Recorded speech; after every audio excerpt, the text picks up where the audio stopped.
Bazı insanlar dünya rekoru kırmak için inanılmaz şeyler yapar.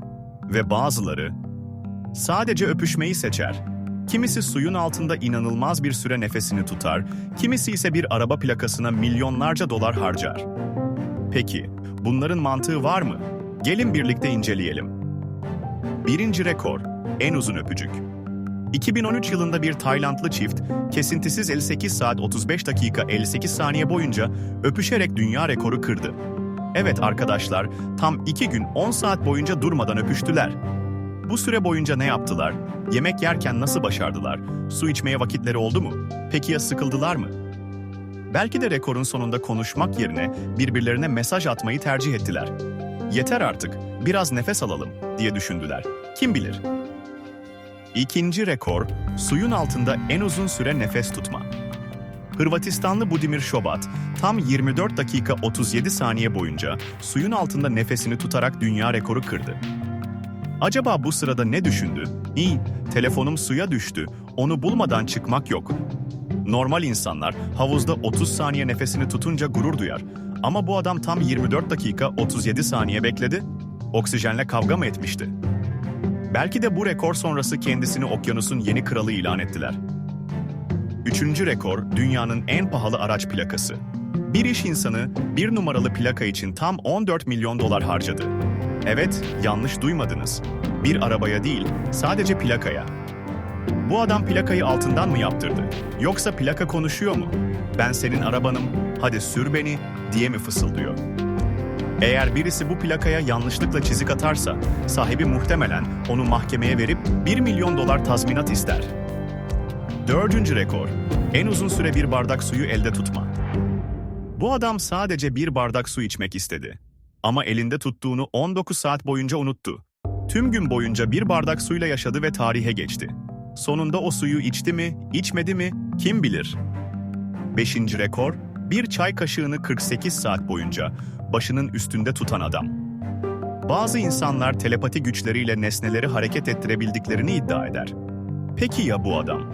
Tam 48 saat boyunca bir çay kaşığını başının üstünde tutarak dünya rekoru kırdı.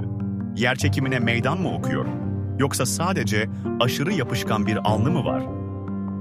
Galiba bazı insanlar sırf canları sıkıldığı için bu tür saçma rekorları kırmaya karar veriyor. Ama bir düşünelim, bu insanlar böyle fikirleri nasıl buluyorlar? 48 saat boyunca kafamın üstünde bir kaşık tutabilir miyim? Bunu kim denemek ister ki? Peki ya biz? Biz ne yapabiliriz? Belki bütün gün kıpırdamadan ekrana bakabiliriz, tek seferde 150 dilim ekmek yemeyi deneyebiliriz ya da sabah 7'den gece 12'ye kadar aynı şarkıyı durmadan dinleyebiliriz. Düşündüğünüzde, dünyada o kadar garip rekorlar var ki, hangisinin gerçek, hangisinin tamamen uydurma olduğunu anlamak zor. Peki siz ne düşünüyorsunuz? Bu listedeki rekorlardan hangileri gerçek? Hangileri tamamen bizim uydurmamız? Nefesiyle balonu en uzun süre havada tutan kişi. Bir adam sadece nefesiyle tam 3 saat 42 dakika boyunca bir balonu havada tutarak dünya rekoru kırdı. Bu adam insan mı yoksa yürüyen bir vantilatör mü? 3 saat boyunca durmadan üflemek nasıl mümkün olabilir? Bu süre boyunca ne düşündü acaba? Benim hayattaki en büyük başarım bu mu gerçekten? Aynı yerde en uzun süre dönen adam, bir adam hiç durmadan tam 7 saat 15 dakika boyunca olduğu yerde dönerek yeni bir dünya rekoru kırdı. Bu adam rekoru kırdıktan sonra düz yürüyebildi mi? Yoksa hayatının geri kalanını dönerek mi geçirdi? Bu kadar dönmenin ardından dünya ona daha yavaş mı geliyordu? Yoksa daha hızlı mı? En uzun çay içme maratonu. Bir adam 14 saat boyunca durmadan çay içerek yeni bir dünya rekoru kırdı. Peki kaç kere tuvalete gitti? Yoksa sırf rekor kırmak için kendini mi tuttu?